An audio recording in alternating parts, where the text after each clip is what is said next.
Olá, hoje nós estamos aqui com o professor Paulo Amorim, que é o professor das disciplinas de Medicina Chinesa e Auriculoterapia do curso de especialização em naturopatia. Tudo bem, Paulo? Tudo bem, né? Maravilha. Bom, Paulo, você trabalha há muito tempo com medicina chinesa.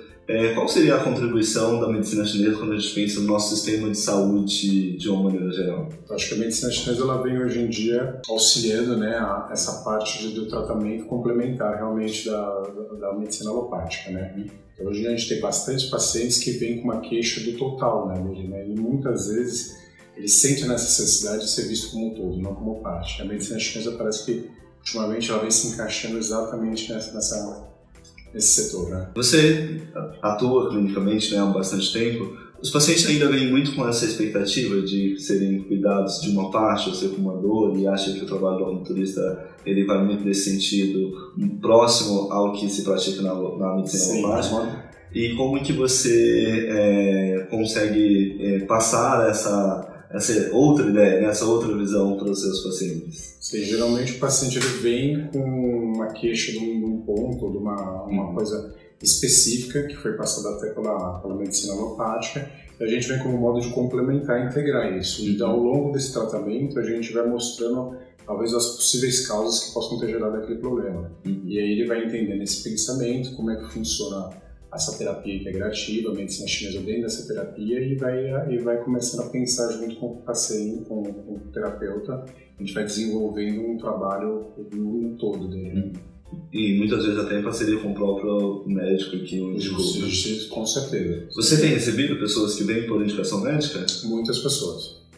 Então, muitas pessoas. Mas às vezes a pessoa vem com ontem mesmo eu tive um caso, a pessoa chega com uma bursite no quadril, e a gente acaba tratando a bursite do quadril juntamente com o médico, juntamente com essa indicação, mas começamos a despertar a pessoa para aquelas outras causas que podem ter levado àquilo, um desnível, uma tensão excessiva, alguma coisa que possa, de modo, pegar um trabalho total sobre o ser humano.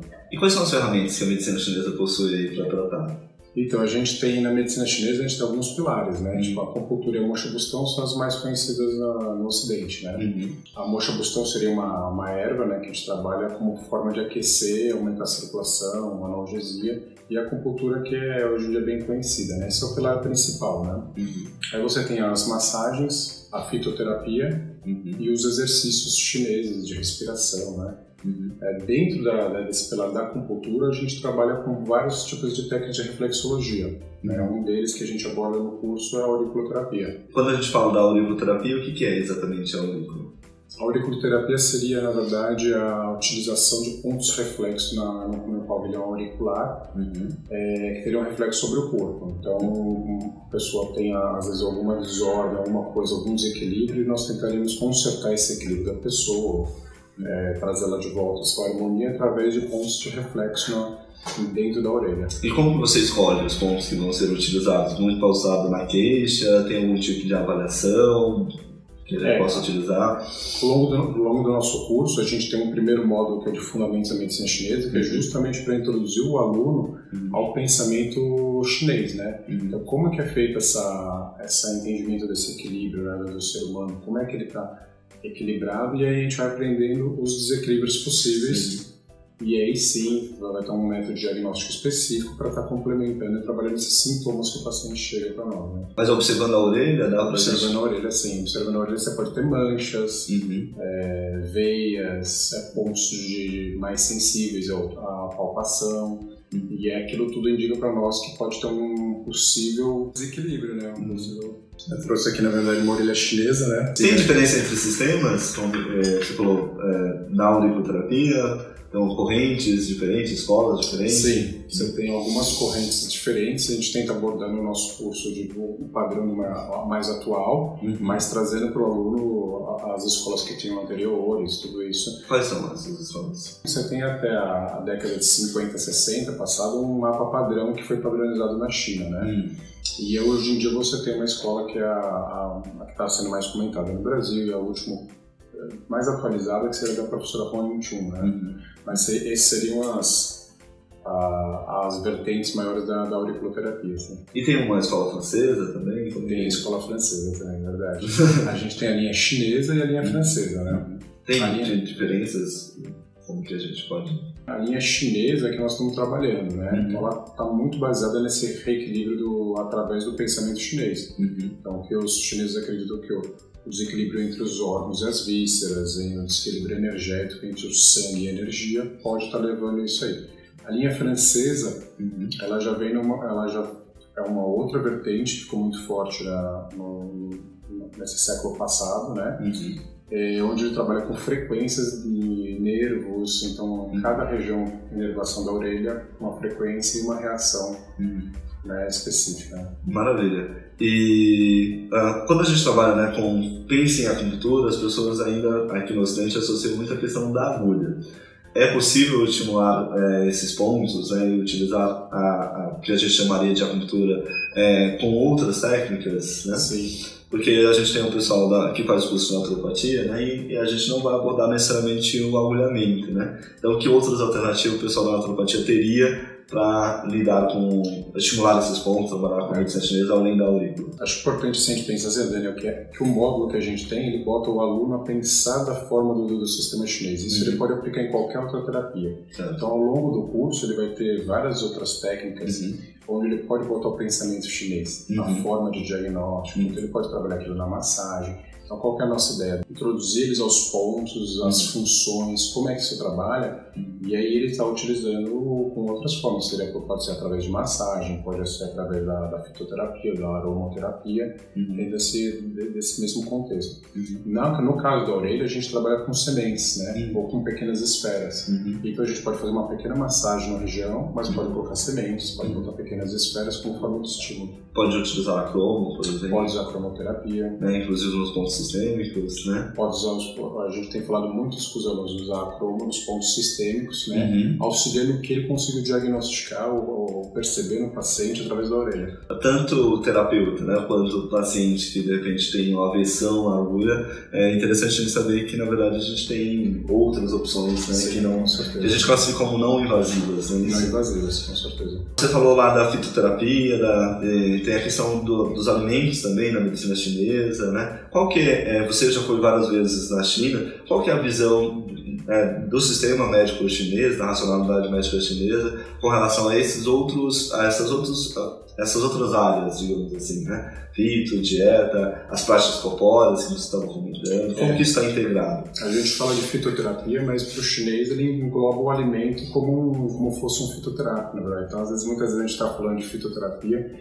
mas estamos falando de alimentação, tipo gengibre, ou cebola, ou coisas desse tipo. É meio misturado, né? É meio misturado, né? E isso para o chinês ele faz parte do todo para o equilíbrio, né? Então, é um alimento que seja mais quente. No caso da medicina chinesa, ele pode estar retirando uma sensação de frio dentro do corpo. Então, se você está gripado com uma sensação de frio, às vezes o seu resfriado, né? Você poderia estar utilizando, que nem a pessoa faz popularmente, o gengibre, né? Então, isso entra muito na medicina chinesa. Quando a gente olha na orelha, no caso, assim, a gente pode ver uma região que está mais esbranquiçada e também fazer o mesmo pensamento, que falta sangue ou que falta energia naquele lugar. A gente não vai tratar necessariamente o sangue, mas a gente vai equilibrar a pessoa para ela voltar a ter as funções normais do corpo.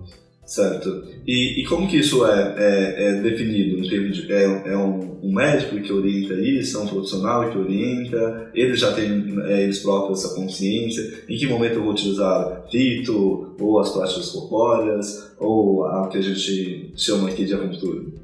Existe esse critério ou não? O que acontece geralmente, hoje em dia os pacientes vêm muito com indicação médica por alguma coisa de dor, né?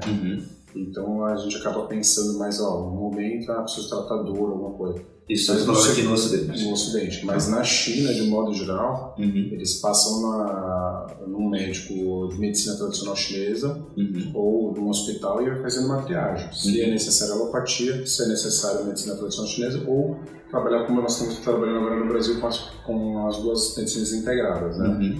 E aí dentro da medicina tradicional chinesa ele vai realmente perceber se ele precisa indicar ele para ser um problema mais nutricional, onde ele precisa comer algum determinado alimento, se ele precisa somente fazer um relaxamento, passar por uma massagem ou por um profissional que oriente ele a um relaxamento, alguma coisa, ou se ele precisa de algum tipo de reflexologia para estar auxiliando no tratamento que ele possa estar fazendo convencional. Então passa-se por uma triagem e aí é definido para aquele indivíduo qual seria o melhor tratamento. E dentro da sua prática, né, o que você destacaria para a gente aí ao longo desses vários anos aí que você tem conseguido trazer para os seus pacientes, para os seus alunos? O que eu destacaria é assim, que a acupuntura, a medicina chinesa, a alimentação, a reflexologia, a aurícula, tudo isso, ela consegue trazer um bem-estar que vem, que parece que o ocidental hoje em dia sente uma necessidade muito grande, né?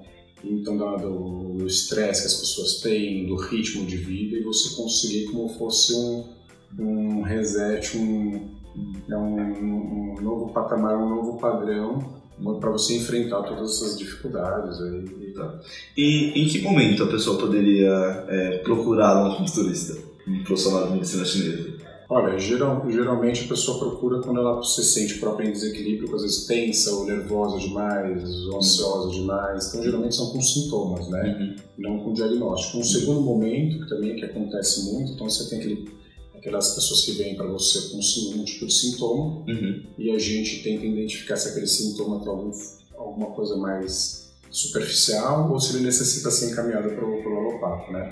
E um segundo momento também o que você tem são os profissionais, colegas ou fisioterapeutas, nutricionistas e médicos que acabam encaminhando para algum tipo de problema específico para trabalhar de forma integrada mesmo. Mas eu estou lá na minha casa tal, e em que momento eu pensaria no profissional acupunturista, né? Acho que isso não está muito claro ainda para grande parte das pessoas, né? Que tipo de condições a acupuntura pode tratar dores de modo geral, então assim, às vezes estou sentindo uma dor, tensão, sensação de insegurança, medo, né, que às vezes a gente pensa que não, mas quando você às vezes trabalha com aquelas técnicas, a pessoa internamente ela sente um alívio também dessas outras lições, né? Então, trabalhando tanto no aspecto físico, mas no também... aspecto físico, no aspecto emocional, claro que não como um psicólogo, ele veio complementar, né? Então, geralmente a gente, quando a pessoa vem com alguma coisa emocional de uma forma mais intensa, a gente procura um outro profissional para estar trabalhando de forma conjunta, mas geralmente tensões, ansiedade, insônia, tudo isso as pessoas procuram. Assim. Agora entrando num aspecto talvez um pouco mais pessoal, como que a medicina chinesa transformou o Paulo? O Paulo se formou em 2 faculdades de educação física e fisioterapia e foi trabalhar com ortopedia esportiva num hospital famoso aqui em São Paulo, e na época começou a perceber os pacientes falando que iam fazer medicina chinesa, entendeu? Não tá dando certo aqui. E aquilo me intrigou muito, né? Porque eu fui procurar medicina chinesa. Quando eu comecei a aprender a medicina chinesa, tive um pouco de dificuldade, porque parece que os conceitos a princípio não casavam, depois eles se tornaram totalmente congruentes, né? É bom você falar isso, porque grande parte, eu acho que todos nós que estudamos medicina já passamos por isso, e os nossos alunos também passam, né? E aí vem a pergunta, é natural isso, né? Então, depois de um cara que está na área há muito tempo. Eu assisti a primeira aula de medicina chinesa várias vezes, eu pedia para repetir porque aqueles conceitos eu tinha dificuldade de entender o que era, porque era um sistema de pensamento diferente. A minha formação que eu fiz inicial, eu fiz pelo menos minimamente 3 vezes. Fiz 7. Mas na verdade assim, e através disso eu fui integrando e fui vendo que aquilo dava resultado e que os conceitos casavam com o que eu estava vendo dos pacientes e fui deixando de forma mais tradicional, convencional da fisioterapia que eu trabalhava na época, e fui cada vez indo mais para a medicina chinesa. Hoje em dia praticamente 80% dos pacientes eu trato com medicina chinesa. Não? Mas isso mudou somente a sua questão profissional ou também mudou a sua forma de... Mudou o modo de ser, a ansiedade, diminuiu bastante, mudou o modo de enxergar a vida, enxergar o trabalho, enxergar a sociedade. Tudo isso mudou, sim. Porque necessariamente quando a gente entra em contato com a medicina chinesa, a gente é meio que obrigado a refletir sobre essas coisas todas. Né? Obrigado a refletir todos os conceitos, porque traz um sistema de pensamento que não é o nosso, né? E aí você começa a falar, uma outra forma de ver o mundo, enxergar o mundo. E a gente consegue, de certa forma, transmitir isso, mesmo que não seja uma formação para o nosso paciente, aos poucos a gente vai conseguir inserindo esses conceitos para ele também, enxergar a vida de outra maneira? Sim, o que acontece é que a maior parte dos meus pacientes, eu tenho pacientes hoje em dia de 18 anos comigo, entendeu? E não é porque ele não melhorou, é porque ele começa a ver essa transformação e esse modo de pensar, e ele quer você junto dele como uma pessoa que vai dar sempre um auxílio, um conselho, no sentido dessa outra forma de pensamento, né? Acho isso extremamente importante, né? Porque imagina a pessoa há tanto tempo fazendo essa terapia junto conosco, mas eu falo assim, sempre a gente tem um novo desafio a ser superado, né? Então, e a proposta filosófica da medicina chinesa vai muito nesse sentido, né? Então, você vencer um obstáculo, tem sempre um novo ali para auxiliar, né? Então, o trabalho da acupuntura é nesse sentido até mais amplo mesmo, de uma forma filosófica, né? Diria até um estilo de vida. Né? Sim, é um estilo de vida. É que na verdade as pessoas vão tendo esses desafios, né? Por causa de trabalho, vida, momentos da vida. Agora pai, depois, né, se torna avô e vai mudando toda essa dinâmica, né? E cada vez isso tem um desafio novo. Então, às vezes o corpo tem um certo momento de reajuste, né, de equilíbrio, para se reequilibrar novamente. A gente entra exatamente com as terapias nesse momento. Uma outra coisa importante, né? A gente fala muito da questão da visão que as pessoas têm de fora, né? Que não conhecem a acupuntura. E, por exemplo, tem a questão das ventosas, né? Que poderia deixar roxo e tudo mais, né? Como que é essa questão da segurança do atendimento do acupunturista? É seguro fazer acupuntura? Quais seriam os possíveis riscos? Não, é totalmente seguro, né? A gente trabalha com materiais de modo geral descartáveis, ou no caso que a gente estava falando da reflexologia, são materiais que não são contaminados e não tem a perfuração, né? Então não tem nenhum problema, né? E é claro que assim, a gente ao longo do curso, ou ao longo da experiência, a gente vai explicando todo como que deve ser os procedimentos, né? Então, você tem procedimentos que você deve, dentro dessas técnicas, você deve realizar, de asepsia, de limpeza, de orientação ao paciente, como que deve cuidar daquele local que foi tratado, né? Mas as ventosas, de modo geral, elas são limpas, né? E não fazem nenhum tipo de perfuração, nada, então não tem chance de contaminação, é mais o aspecto que para nós é novo, né? É novo e talvez para quem esteja de fora até um pouco assustador, né? Com certeza. Mas eu acho que é essa a ideia, né? É seguro, é bem tranquilo. É bem seguro, é tranquilo e não é tão dolorido que nem as pessoas pensam. De qualquer forma, as técnicas de medicina chinesa, elas visualmente, às vezes elas assustam, né? Que nem a ventosa fica um hematoma, mas a maior parte dos pacientes, na hora que está realizando ventosa, acha bom. Né? A gente tem um sistema de raspagem, que seria tipo uma massagem que chama gua sha, que a gente raspa com uma pedra a região afetada que é uma forma de relaxamento, de aumento da circulação, que também causa às vezes uma hiperemia no local, às vezes até um certo roxo, um hematoma, mas assim, uma coisa dentro do controlado e do saudável, né? Então às vezes quando a pessoa vê pela primeira vez, assusta, mas a sensação que ela tem depois e o efeito que aquilo tem, ele é muito... Os pacientes geralmente falam assim, eu quero fazer novamente. Isso, quer dar continuidade ao tratamento pelo efeito, né? Exatamente. Muito bem, Paulo. Obrigado pela sua contribuição. E isso, você deixaria um recado para os novos pretensos acupunturistas? Para todo o pessoal que está trabalhando na medicina chinesa, para os naturopatas, para os acupunturistas, que é uma coisa apaixonante, que nós estamos disponíveis aí para ajudar vocês, auxiliar vocês nessa carreira. Muito bem. Acho que o grande depoimento que eu recebo dos alunos que tiveram aula com o Paulo é que justamente percebem isso nele, né? Uma verdadeira paixão ao falar disso, né? Que eu percebo, Paulo, é que você inseriu isso na sua vida, né? Com certeza. De uma maneira bastante plena, e isso é bastante interessante porque a gente está defendendo uma filosofia e que bom que a gente consegue inserir isso de fato e fica muito mais fácil transmitir isso para as outras pessoas, tá? Obrigado mesmo. Obrigado.